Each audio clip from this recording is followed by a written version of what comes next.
with meteorologist Dan Tomasso.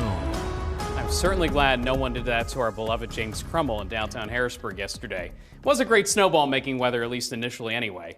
Dan, if I get hit in the face with a snowball, I would have been done. That's the last time you ever go out live. That would have been the end of me and the end of the live shots. Yep. And that's it. Time to pack up. Yep. Well, I think a lot of us at least packed up and stayed home yesterday, and that's the good news. And now a lot are still doing that, and a lot of remote learning happening here in the mid-state as schools are closed. Look at our snow reports again. This doesn't happen very often. This was not a very large storm for our record keeping, but for at least the daily record yesterday, we did hit that 14 inches at HIA. So again, that was just the daily record. This is not a top 5 snowstorm for us locally, but we did get a foot of snow in some spots.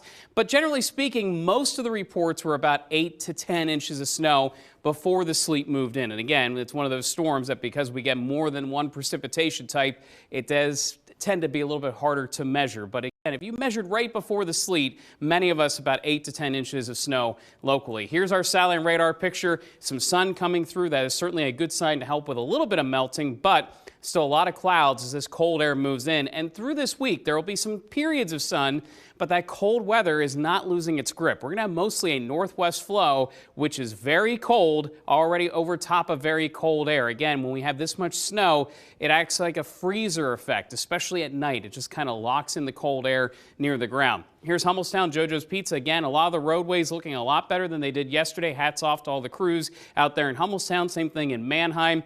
Today is still about the cleanup. We're working through it, but keep in mind, temperatures in the 20s.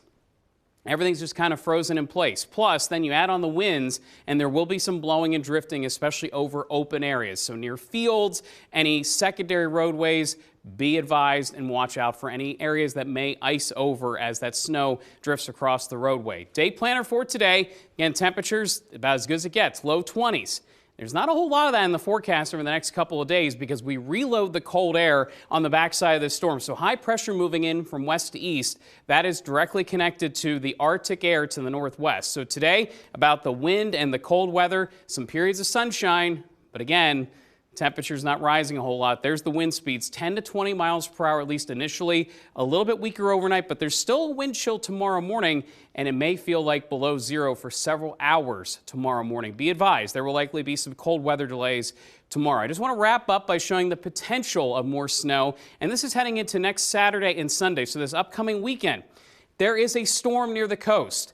Usually eastern areas are favored with that type of that storm. So again, we will keep watching that. But in the meantime, certainly very cold here for the week ahead. Temperatures rise after that storm potential. James, we'll keep track of things. No snow until the weekend, though. That's impactful. That's the good news. All right. Thank you, Dan. We'll be right back.